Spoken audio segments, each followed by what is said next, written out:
मैं चांदनी बिनते सैयद अली को मदहू करती हूँ, जिनकी तकरीर का उन्वान है हमारा आज आने वाले कल से बेहतर है।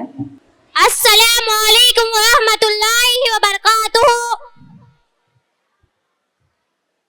नहमदु व नुसल्ली अला रसूलिल करीम अम्मा बाद। मेरा नाम है चांदनी बिनते सैयद अली। मैं सानविया की तालिबा हूँ और उसके साथ साथ 7th क्लास की स्टूडेंट हूँ। आज इस 10वां सालाना इजलास में मेरी तकरीर का उन्वान है हमारा आज आने वाले कल से बेहतर है। मेरी प्यारी बहनों, आज का दौर नफ्सा नफ्सी का दौर है, जिसमें हर शय मशीन की तरह नजर आता है।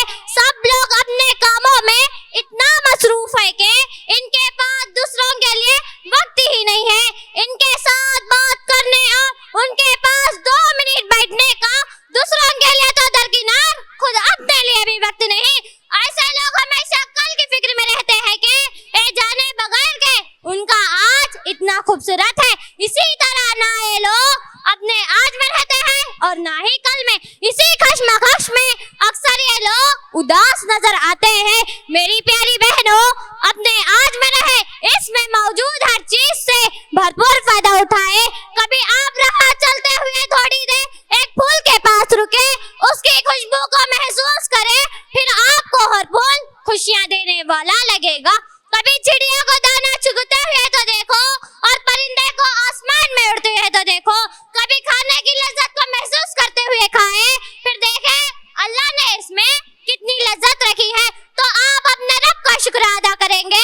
कभी वक्त निकाल कर सब करके तो देखे, आप खुद महसूस करेंगे कि हमारा आज इतना खूबसूरत है। कभी आखिर में अपनी तकरीर को एक शेर के जरिए खत्म करना चाहती हूँ।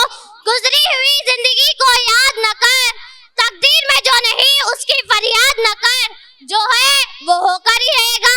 इसीलिए कल की फिक्र में आज की खुशी बर्बाद न कर। आखिर में अल्लाह से दुआ है कि अल्लाह ताला हम तमाम को सुनने से ज्यादा अमल करने की तौफीक अता फरमाए। आमीन सुम्मा आमीन। अस्सलामु अलैकुम व रहमतुल्लाहि व बरकातुहू।